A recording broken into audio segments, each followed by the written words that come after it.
Today, we are dealing with a leadership and a situational question that says that you have management or you have a manager who want to be part of all of your ceremony, including the retrospective. As a Scrum Master, how are you going to approach this? So, this is a tricky question, and most often, the person interviewing you might also be in that position where he or she wants to sit in all of the meetings. So you need to treat this question with a lot of caution. But the reason why we made this video is to help you understand the scenario and how to navigate this situation. Hello, welcome to the Scrum chat room with Dr. Francis Mbunya. If you're new here, hit the subscribe button because we ensure that we provide you with a lot of value that help to grow your mindset, not just about Scrum, about leadership and the way you should approach questions and career in general. Thank you for that great question. There might be a couple of reasons why this is happening, and I've been in some of the scenarios and I've dealt with it in different way, which I'm going to share with you. The first reason why this might be happening in most of the cases, I'm assuming that the Scrum Master might not be competent enough or might not have shown that trust where the manager feel like, all right, I think I can leave the ceremony, or I think I'm confident enough that the Scrum Master would take charge of all the ceremony and run them. So in this case, sometimes you might see management trying to be protective and ensuring that the Scrum Master is doing the right thing. Right. So what I've done in most of the cases, joining new team as a Scrum Masters, yes, I've had management sit in most of my meetings, but in one or two meetings, they will see that, okay, there's definitely no need for me to sit there. But in case they kind of perceive as they want to be everywhere, these are some of the things I've done, especially when they want to feature in the space of retrospective. I had a manager that wanted to be in all of my retrospectives. So what I did is that I kind of reached out to him and said, hey, John, I want to have a conversation with you. No, I'm not against the fact that you come to the retrospective, but this is one thing I want us to try for the next 3, 4 couple of retrospective and see how it turns out. And I really, really need your support. It's like, okay, what's it? I'm like, okay, I know you might not see this as a problem, and you might feel like a team is really comfortable discussing everything with you there. Why don't we keep you out of about 3 next session and see the feedback that comes out of the team and see if the way they communicate is different and see if the way they respond to scenario is different. I was like, okay, fine. I think let's do that. And what happened is that in my next retrospective, I saw the result immediately. Now, one of the things one of the Scrum Master raised during that retrospective was that, okay, I think one of the stuff we've been asking management is to provide us with dual monitors so that we can effectively do our work, but they have been resistant to that. So if they can actually do that, it's going to take away a whole lot of stress from us, and it's going to help us to be productive. And I asked them, okay, but why have you not raised this question all or raised this issue all along?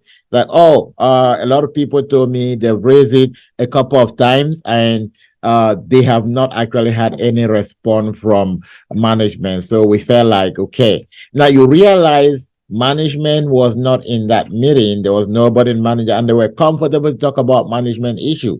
So when I reached back to John, I was like, okay, look, I have some great news for you. This is something that came up today, which obviously the team member said if you were there or if management were there, they would not be comfortable actually speaking out. I'm like, okay, so what's keeping them? I'm open to talking to them. Like, yes, despite the fact that you're open to talking to them, you also realize that in most of the cases, it might be a scenario where they don't want to kind of feel like on the spot, right? Despite the fact that management may be open, willing to talk, staff are still conscious that someone is signing their paycheck. So this psychological aspect always have a way that affects stuff. Now, I've also been in a scenario where management did not pay attention and like, you know what, they need to be in the ceremony, which I kind of find okay. I did not resist with that, right? Agile is about being flexible and accommodating changes, adapting. This so much, have so much impact on the team. But what I did on my own part was first of all, educate management. The reason why it might not really be important for them to be there, but they did not really see that important. But what I did is I pay a lot of attention in capturing most of the challenges, spending time building rapport and good relationship with team members so that I could capture most of the challenges behind the scene.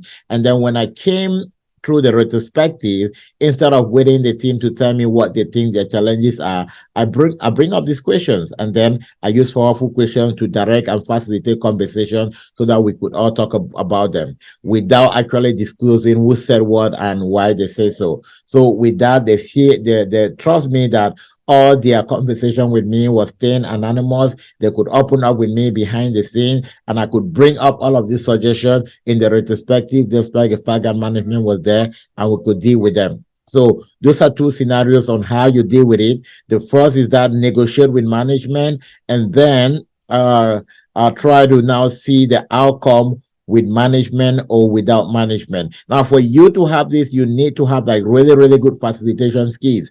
What are facilitation skills? Now, number one is first of all the rapport you build before the event. Right. If you've not built any rapport before your retrospective, trust me, your retrospective will be as dumb as you can ever think. What makes great meetings is about the relationship we have built with the people we have met. Right. Which is why if you join a new team and your retrospective are not going too well, it's definitely not a problem because they are still finding ways to build rapport with you. So you need to continually strengthen this rapport and make sure that you are doing the right thing. All right. I hope this was helpful, and make sure you hit the like button, hit the subscribe button.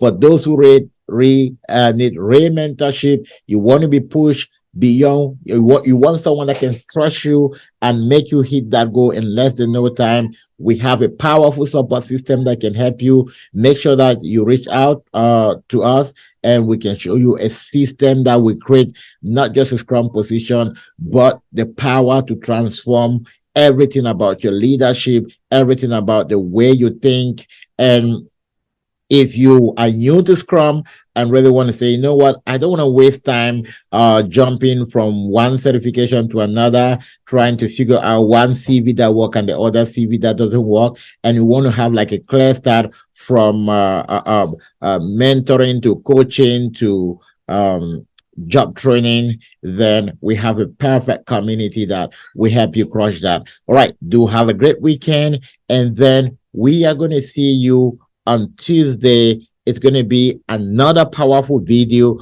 On Tuesday, I'm going to be addressing the question how to support multiple teams who are struggling with integrating their work at the end of the sprint or end of integration. Now, this is a question more of a leadership, and also if you work in the space of a senior Scrum Master, which you are helping in alignment, how would you support multiple teams that are struggling to integrate their work at the end of the iteration or end of the sprint? So you want to answer this question, bring your response back in my next video, and let's look at how we can align together. I'm going to see you in the next video.